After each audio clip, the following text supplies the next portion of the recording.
అచ్చా ఇంకో మాట మీరు నాకు చెప్పాలి. ఈ కాంగ్రెస్ సిపాయిలు ఏం మాట్లాడారు ఎలక్షన్లో?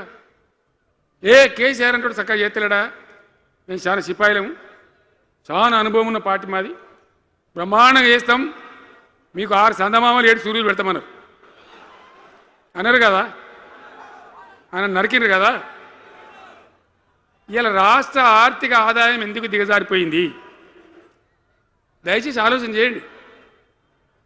కేసీఆర్ ఉన్నప్పుడు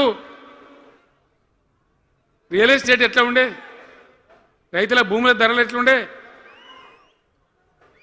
హైవే పక్కకుంటే 2 కోట్లు 3 కోట్లు, డాంబర్ రోడ్ పక్కకుంటే ₹1 కోటి ధీమా ఉండే రైతులకు. ఇంత అమ్మాయిందిరా పెళ్లి చేయాలంటే పావడంత అమ్మి చేత పోవా, వాళ్ళ దగ్గర అమ్మి చేత బిల్డింగ్ కట్టుకుంటా. ఈరోజు అమ్మేటోడు ఉన్నాడు కానీ కొనేటోడు లేడు. నిజమేనా ఈ మాట? నిజమా కాదా? ఏమైంది మరి? ఏం రోగం వచ్చింది రాష్ట్రంలో? ఏ వాళ్ళని మాట్లాడించినా, ఎవరిని అడిగినా ఇదే బాధ. ఈ విధంగా రైతుల భూముల ధరలు పడిపోయినాయి, రాష్ట్ర ఆర్థిక పరిస్థితి పడిపోయింది, మంచినీళ్ళకు గోసపడాలి, రైతాంగం అన్నిటికీ గోసపడాలి. ఇవాళ మక్కలండి, మక్కలు వచ్చినాయి, పెడితే కొంటమని చెప్పారు, కొనకపోతే కొనమని చెప్పారు. ఈ శాతకాని దొంగతనం ఎందుకు? లోపల అధికారులకేమో కొనకూడదని చెప్తున్నారు, మీది కొంటమని చెప్తున్నారు. మక్కలు కొనే ధీమా ఉందా? ఇవాళ కొంటుండ్రా? వడ్లు కొంటుండ్రా?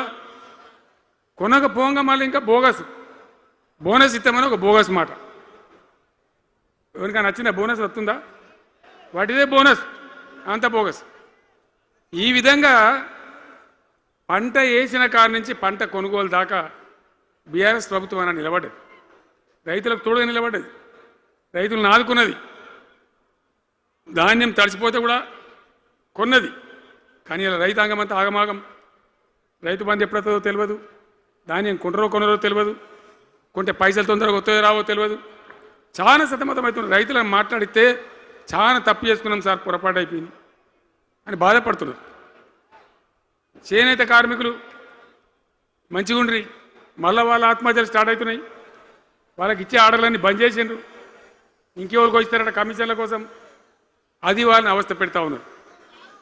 ఉద్యోగులు ఆనాడు మనం 72% ఇచ్చినాం, వాళ్ళు తెలంగాణ ఉద్యమంలో పనిచేశారు కాబట్టి టీఎన్జిఓ అంటోళ్ళు సమైక్య రాష్ట్రంలో కూడా వాళ్ళ ఉనికి పొడగొట్టుకోలే, టీఎన్జిఓగానే ఉన్నారు తెలంగాణ ఎన్జిఓలుగా.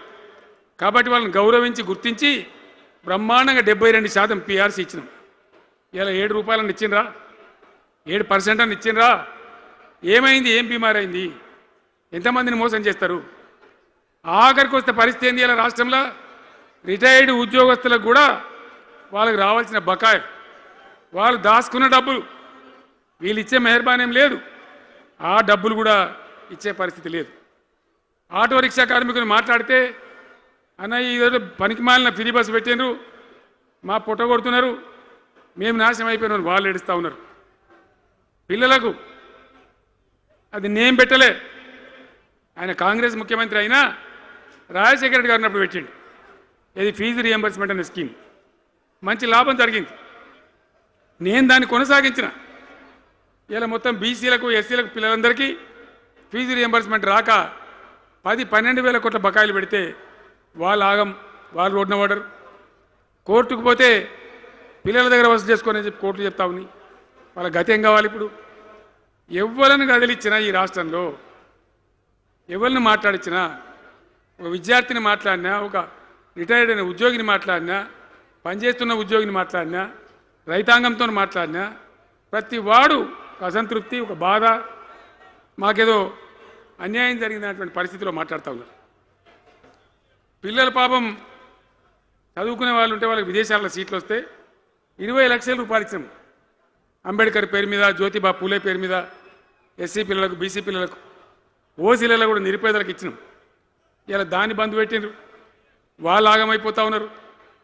అన్నీ కూడా సర్వనాశనం చేస్తూ ఉన్నారు. అన్ని స్కామ్లు, కుంభకోణాలు, భూ కబ్జాలు. పొద్దున్న లేస్తే పేపర్ తిప్పితే బాధ కలిగేటువంటి పరిస్థితులు.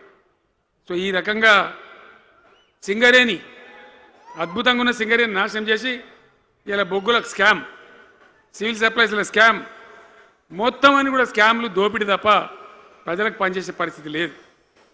మరి ఏం జరగాల? కాంగ్రెస్ వాళ్ళు చెప్పిన మాటలు వింటే ఈ మాటలు కోటలు దాటినట్టు ఇష్టం ఉన్నట్టు చెప్పారు. చివరికి ఏందిరా ఇప్పుడు 2.5 ఏళ్ళు గడిచిపోయింది. మరి ఏంది కథ? కాకికి పెడదామంటే కంకెడి లేవు, పిట్టకి పెడదామంటే పిడికెడి లేవు. వటియే ముచ్చట్లు, వటియే మాటలు తప్ప ఎక్కడ ఏం జరిగింది లేదు. ఏ డిపార్ట్మెంట్లో కానీ, ఏ రంగంలో కానీ, ఒక ఇరిగేషన్లనా, ఒక కరెంట్లనా, ఇంకో దానిలనా, ఒక అర్బన్ డెవలప్మెంటా, రూరల్ డెవలప్మెంటా ఏమైనా జరిగిందా? ఆనాడు మన పల్లెలు బాగు చేసుకోవాలని చెప్పి దేశంలోనే ఎక్కడ లేని విధంగా పల్లె ప్రగతి కార్యక్రమాలు చేసినాం.